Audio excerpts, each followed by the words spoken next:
Welcome to a new episode of Coptic Civilization. I'm Michael Saad. Thank you for joining us today. And our topic today is on oral tradition, Coptic oral tradition. Very important topic for Coptic civilization, Coptic identity, Coptic spiritual life, Coptic faith, hope and love and life. Our guest today is Dr. Fatin Maurice Guirguis, Professor of English and Literature at Polk State University in Florida, and her PhD dissertation was just on this topic, on oral tradition. Specifically, the title is The Vision of Theophilus, Resistance Through Orality Among the Persecuted Copts. Dr. Guirguis, thank you for accepting our invitation and joining us today in person. And what do you mean by the orality in this context of the vision of Theophilus? Well, actually, when we use the word orality, we use it when civilizations or when people pass their heritage on to the next generation through oral means. So their primary means of transmission is oral. It's not necessarily that this material is never written. There is always this dialogue between the written and the oral. So there is always some written document that you will find that supports the oral, but we only use the word oral or an oral tradition to signify or to mean that the main means of transmission of information and knowledge is oral. So, like for example, a story like the moving of the Mount Muqattam in Egypt, right, is a part of Coptic history. However, it is not in any history book, and it's not going to be taught in any history book in Egypt anytime soon. And it's not going to be taught here even anytime soon. So the only way that our children will have access to it is if we pass it on to them, and we only pass it on to them orally. Yes. Right? So it's not like you're going to give them a book and tell them, go ahead and read about it. Right? It doesn't happen. What happens is that you tell them about it or they hear about it in the church. So the main mode of transmission of this piece of history and important resistance and success in our history, and I'm in belief and faith and support from the Lord, and all of this is passed on orally. So it's also, I mean, we have many examples in Christian history and other religions. Many sacred books in different religions were not written by the founder of the religion, but by the next generation from oral tradition. One example, for example, is the creed that was formally confirmed at the Council of Nicaea. Truly we believe in one God, God the Father Almighty, written by Saint Athanasius. It came from oral tradition, starting with a smaller version by the apostles that the church recited for 2-3 centuries, and oral tradition. So Saint Athanasius actually combined or compiled from the oral tradition what he has written, and the world community at the time, the Ecumenical Council, confirmed it. So, what is our role in the diaspora to use oral tradition? For example, in Logos TV, in a sense, do you consider this an oral tradition passing on? Absolutely, absolutely. Yeah. Actually, all television is oral, radio is oral. Yeah. Many means of communication are primarily oral. Yeah. The written venues are limited. And when we text, okay. Yes. So texting falls under writing. But as I say, the formal really way of teaching our children, although we may not know it, and the means of communication between people and the passing on of religions and all of that primarily takes place orally. Yeah. So in your dissertation, did you follow the route of the Holy Family in Egypt? And actually, I focused on one station only, one stop only, which is the original source of the tradition. So this is what I focused on, and and my you work. You mean the Vision of Theophilus? Yes, and this focuses on the Vision of Theophilus. Happened in a particular spot. It happened in the monastery of Al-Muharra, and where they stayed for the longer period of time. And this is. I examined the vision itself as a work of literature, as a work of art. If I may show on the screen the page you kindly provided us about the Vision of Theophilus, where is the original manuscript, or where do they exist? In museums around the world, or in the Patriarchal Library in Egypt, or where? Where do they exist? Actually, this is a very sort of lengthy question. I'm going to try and sort of divide it into two components. One of them is the original manuscript. There is no such thing as an original manuscript. Any attempt to find an original manuscript is not going to be successful, because oral tradition, by definition, produces a number of variants. So what you have seen here is a variant. A variant meaning it's the same story but told orally by someone different. Because Pope Theophilus, when he saw the vision, he did not sit down and write it, of course. All right.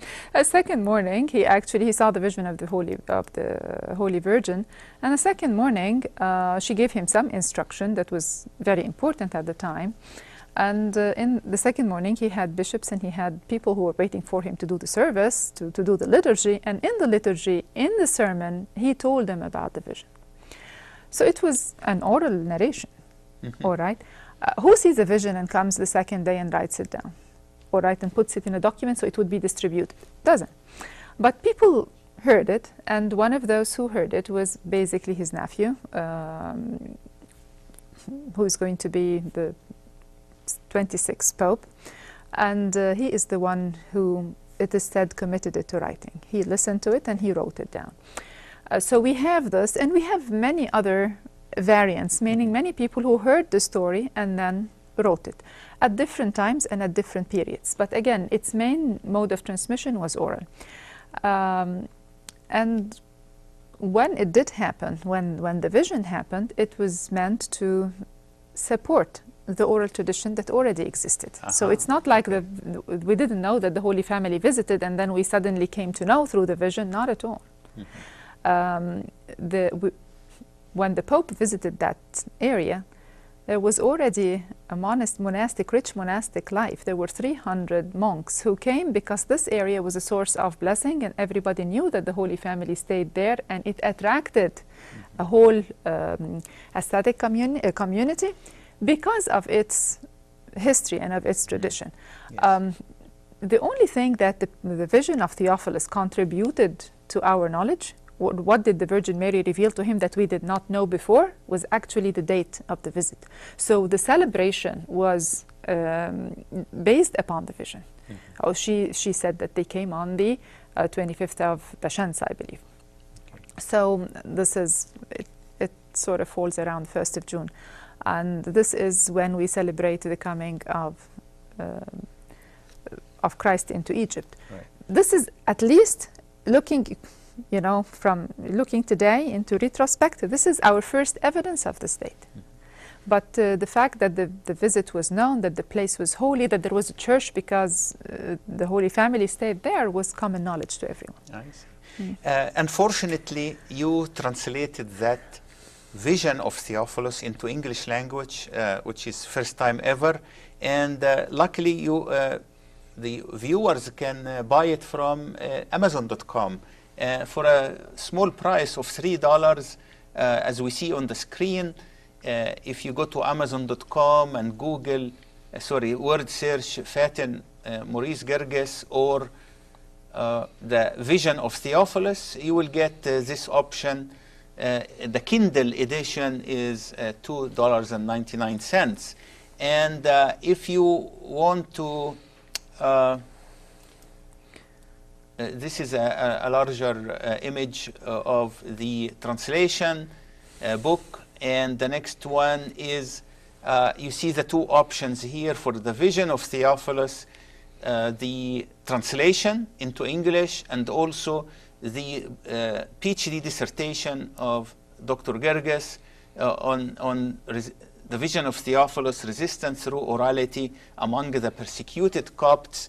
You can buy the paper edition from Amazon for about $70, or you can get the electronic version for free if you go to MapQuest. ProQuest, which is a clearinghouse for PhD dissertations nationwide. One important thing is, as the Holy Family visited Egypt and left marks that shaped Coptic identity and promoted Coptic resistance over the centuries, as your thesis tells us, it has been also a source of blessing and attachment to the land. And this is the land that Christ put his footsteps. And maybe this is where Christ spoke Coptic while he was playing with Egyptians of the time, and so on.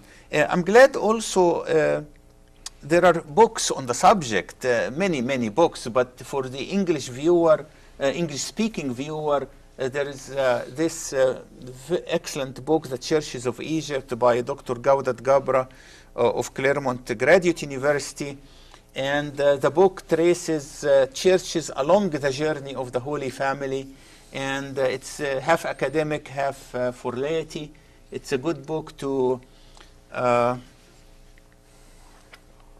give it as a gift to your children, neighbors, for weddings, for graduation, and also to support Logos TV. An anonymous donor donated 10 of these books, and if you call the number on the screen, the telephone number, and donate $300, you will get this book as a gift. If you buy it from Amazon.com, the retail price is $50. So the donor wanted to promote several things, encourage people to donate to Logos TV so that oral tradition can be transmitted to the world, and to our second generation in the diaspora, and to ourselves. It's a very enjoyable book. Don't go through life without reading it and enjoying what is there. And also there is an earlier book also by Dr. Gaudat Gabra, Be Thou There, that's about 14 years old, by American University in Cairo Press. It's also available at Amazon.com used.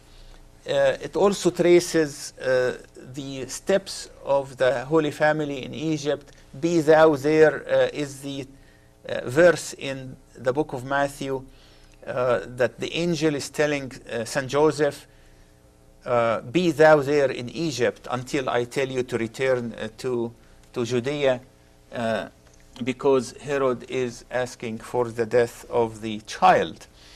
And non-Copts, there is a Baptist minister who wanted to trace the Holy Family in Egypt in a scientific way.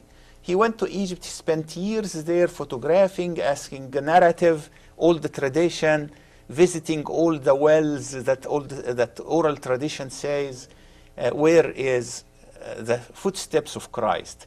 And his conclusion is that he found Christ in Egypt, in the hearts of every Copt. And it's a very beautiful book. I encourage it. And he witnessed the apparition of light and St. Mary in the St. Mark Cathedral in Asyut. He watched it personally, and he photographed it himself, and the photograph is in the book. And he also produced a DVD on the subject. All of this is on Amazon.com. The author is Paul Perry, Paulperry, and his book is entitled Jesus in Egypt. So many traditions and orality, and how today oral tradition is relevant to our dilemma in Egypt, the current ongoing persecution in Egypt, the throwing of Molotov bombs on funeral in the cathedral in Cairo, and then going out and making fake claims that the Copts, the victims, persecuted the aggressors. Where oral tradition, where we stand today in this dilemma, and how is this all relevant? Actually, my dissertation was basically finding refuge in orality, finding a place of safety in orality.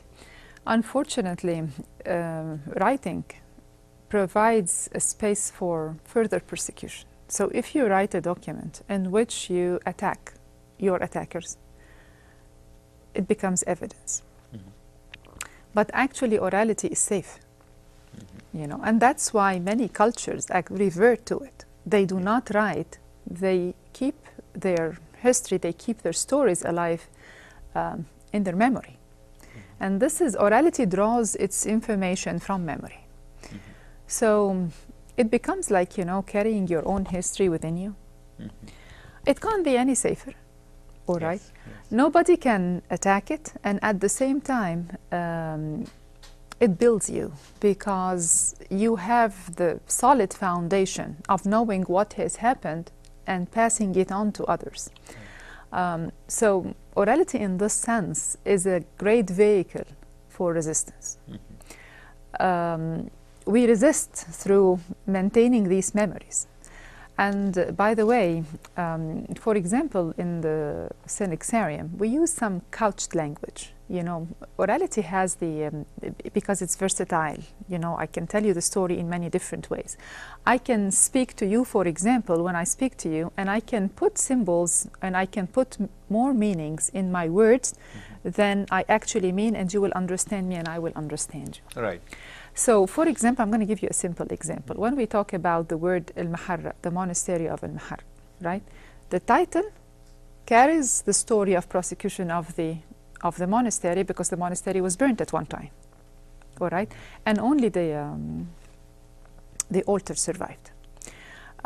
So the fact that it was called the monastery of Al-Maharra, which means the burnt one, okay? And there are, of course, different interpretations of the meaning Al-Maharra here, but what I'm saying is that it becomes a couched language in which Copts can speak to one another, and in which they preserve their own stories and their own history. And this couched language exists all of the time. So, for example, there are words that, or there are things that I would speak, if you listen to a discussion between two Copts, for example, there will be a lot of meanings that they both share, and that may not be necessarily understood by those around them. And this is one of the beauties of the vehicle of orality. The words can carry more meaning, all right? So you can make references to areas of blessing, or to areas where you think that you are, let's say, an area where of prosecution, and you want to tell a story of prosecution without passing this to those who can punish you for saying it.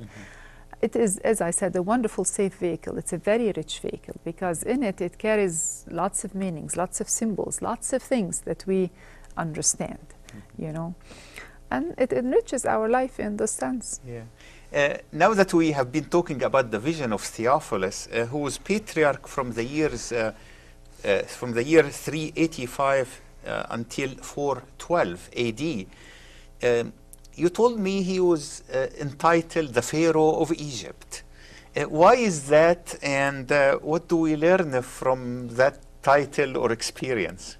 Well, you know, Pope Theophilus, yes, is a wonderful, interesting character, and he is actually venerated by both Copts and Ethiopians, and Ethiopians in particular even love him more, and I think maybe venerate him more, because their synaxarium is much longer than ours when it comes to his day, to the day when we celebrate him.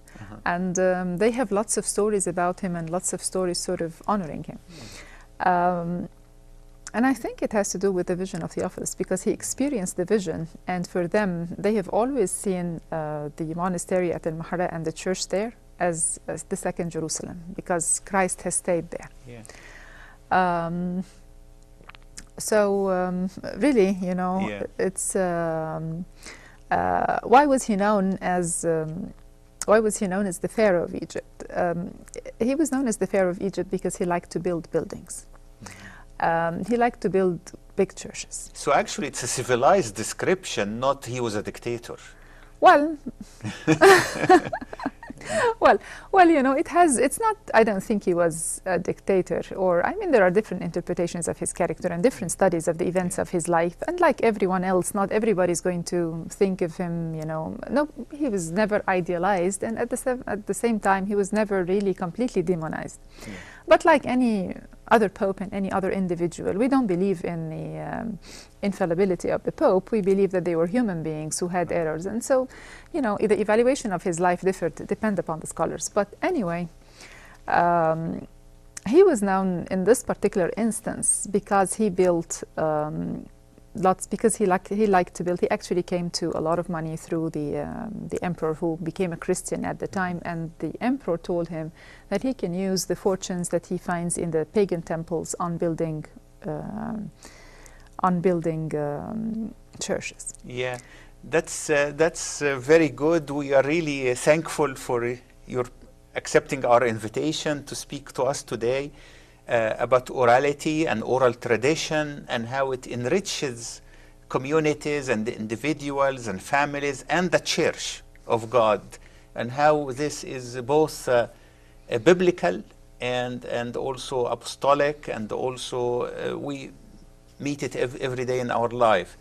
And thank you for watching Coptic Civilization. I'm Michael Saad. See you next week.